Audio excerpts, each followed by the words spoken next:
Selamat malam para pendengar setia di seluruh Indonesia di Dongeng Aki Rukman. Selamat mendengarkan dan tetap merdeka. Assalamualaikum warahmatullahi wabarakatuh. Bismillahirrahmanirrahim. Allahumma sholli ala sayyidina Muhammadin tibil kulubi wadawaiha wa apiatil abdani wa sifaiha wa nuril absori wa diyaiha wa ala alihi wa sahbihi wa salim. Kawan-kawan sekalian, selamat malam en sampurasun. Cerita tentang remaja pranikah ini tidak habis-habisnya. Kenapa Ki? Karena seluruh aspek terjadi pada remaja ini menjelang perkawinan. Bila kemarin Aki bercerita tentang ada 6 kognitif yang harus dimiliki remaja untuk masuk ke jenjang perkawinan, sekarang Aki akan bercerita, akan mendongeng 8 perkembangan emosi dan sosial. Sabar Aki 8. Aki juga akan melihat judulnya, tidak hafal semua. Yang pertama, perkembangan itu adalah mencari identitas diri. Mencari apa Ki? Identitas diri. Saya ini mau bekerja apa ya? Mau menjadi apa ya? Mau punya mertua siapa ya? Anu kerep mere carang nita. Wanitanya yang kayak apa? Anu alus laur hade tangtung alus angkat layar kepat, atau yang bagaimana? Itu adalah mencari identitas. Akan jadi ulama kah? Akan jadi ustadz kah? Akan jadi dokter kah? Atau mungkin dibiarkan sejadinya. Ini yang pertama, remaja mencari identitas diri. Yang kedua, remaja itu suka ikut-ikutan pada kegiatan yang berisiko. Contohnya, makan atau minum obat-obatan terlarang. Karena itu berisiko. Melakukan seks berisiko. Macam-macam lah. Ya, jadi ikut-ikutan kepada hal-hal yang berisiko. Itu bagaimana senangnya dia. Makanya ini hati-hati lingkungan ini. Karena dia bisa terpengaruh, atau terpengaruh itu bukan hanya dengan lingkungan, dengan bacaan, dengan YouTube, dengan apa-apa yang kurang mendidik. Itu yang kedua. Yang ketiga, mudah terpengaruh oleh tren. Nah, ini lebih celaka lagi. Kalau trennya itu adalah rambutnya rambut pirang, dicat merah, itu dia cat merah. Tren sekarang ini yang lagi naik daun adalah kalau menjadi anggota geng motor. Ya ingin ikut jadi anggota geng motor. Jarang yang ingin menjadi ketua remaja masjid. Jadi trennya tren apa? Biasanya terbawa tren-tren yang kurang baik. Nah inilah ya, banyak sekali trennya itu. Ya, baju dari minuman, dari hiburan ya, ada jogetnya itu nah, dangdut dan lain sebagainya, ala-ala barat. Kenapa tidak rongeng gunung yang dari Ciamis? Kenapa tidak jaipongan yang dari Karawang? Kenapa tidak sintren dari Indramayu? Itu mah ke bawah tren lah. Ya, Aki juga maunya begitu. Aki-aki tren, aki-aki gaul. Itu suka dibicarakan gitu. Yang disebut gaul belum tentu semuanya pergaulan itu bagus. Oke, itu yang ketiga. Yang keempat adalah hormon mempengaruhi perilaku. Hati-hati. Orang yang hormonnya tinggi, makanannya selalu daging, makanannya selalu bergizi, berbeda dengan orang atau remaja kampung yang makanannya pindang ditambah dengan lalapan. Itu akan mempengaruhi kepada perilaku. Hati-hati makanan itu ya. Harus seimbang lah.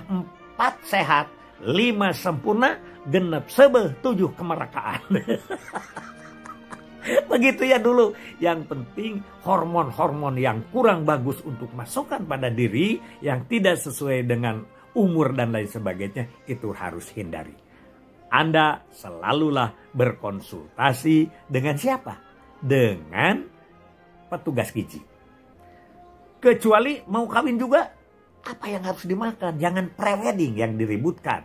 Tapi bagaimana menyiapkan hormon supaya nanti bila bertempur menjadi kekuatan, menjadi hebat, menjadi bibit unggul, menjadi yang tidak stunting anaknya.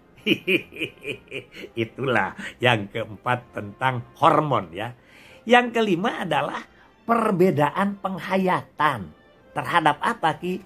Terhadap pubertas. Sekali lagi Aki ngobrol bahwa pubertas ciri-cirinya berbeda dengan dewasa perkawinan. Dewasa pubertas itu alamiah, sunatullah. Terjadi gonok laki, dada membesar, kan begitu, menstruasi, mimpi basah, itu adalah sunatullah. Karena Allah itu alamiah. Siapapun akan mengalami. Tapi kalau dewasa seksual, dewasa emosional, dan dewasa sosial untuk perkawinan, itu kita yang memanage, kita yang mencari, kita yang belajar supaya terjadi kedewasaan itu. Oke. Itu yang keberapa? Itu yang kelima. Sekarang yang keenam, jika orang tua salah mendidik perkembangan remaja atau anak, maka anak akan cenderung melawan kepada kekuasaan. Kekuasaan siapa Ki? Kekuasaan itu jangan hanya dipikir melawan negara, bukan. Dia akan melawan ke orang tua dan dia akan melawan kepada gurunya. Maka dari itu di dalam pelajaran orang tua hebat 9M, M yang pertama apa? M yang pertama, menyiapkan diri untuk menjadi orang tua. Yang kedua, memahami peran orang tua. Dan yang ketiga M-nya di orang tua hebat itu adalah memahami konsep diri orang tua. Nah, ini konsep ini yang harus diajarkan. Konsep Islam, konsep Sunda, konsep Indonesia, konsep Jawa, atau konsep apa yang akan diajarkan kepada anak kita. Oke? Bahaya ini. Karena apa? Karena salah asuh itu akan menjadi salah segalanya. Begitu. Hebat. Yang ketujuh adalah lebih mengutamakan pertemanan daripada keluarga. Ini oke, it's okay. Dia sudah punya pertemanan. Pada hari Minggu kita ajak remaja ini. Mari kita piknik, nah, semua kita mau naik kereta cepat. Nanti kita di sana pakai Grab masuk ke sana, ke tempat-tempat wisata. Ada apakah Taman Mini, apakah Ancol, kita ke sana. Ah enggak Pak, aku sudah ada rencana dengan kawan-kawan mau rally atau mau apa saja. Mereka sudah ada acara sendiri. Makanya kata Dokter Yani ya, mantan Kepala Dinas Kesehatan Pangandaran, sama abdi kadian mung duaan Pak Lukman da cenah barudak mah boga acara masing-masing. Itu kata siapa? Kata Dokter Yani yang nyebut R-nya belum jelas. Keren dokter. Selamat siang dok, selamat malam ya. Itu yang ketujuh. Jadi artinya dia pertemanan lebih diutamakan. Yang kedelapan adalah teman permainan mempunyai peran yang lebih penting. Nah inilah teman bermain punya peranan yang lebih penting daripada orang tua. Makanya kita dalam mengajak pendewasaan usia perkawinan, dalam mengajak kita menghindari narkoba dan kelakuan yang baik, kita mendidik teman sebaya. Nanti jadi konselor sebaya. Temannya. Jadi dalam satu kelas itu kita menyebarkan virus melalui satu virus yang bagus, ya. Kita latih. Nah, itulah yang akan ngaharewos. Hei, kamu jangan kawin dulu. Makanya itu yang disebut gemes di Banjar itu atau pituin di Ciamis, itu konsepnya konsep dari seperti itu. 1 bina 10, 10 bina 5, 5 bina 5. Itulah konsep-konsep yang dilaksanakan di dalam pendewasaan usia perkawinan, khususnya sekarang mengenai 8 perkembangan emosi dan sosial. Sekian dulu dari Aki. Mudah-mudahan ini baik dan nanti kita sambung lagi. Hasbunallah wa ni'mal wakil, ni'mal maula wa ni'man nasir. Wassalamualaikum warahmatullahi wabarakatuh.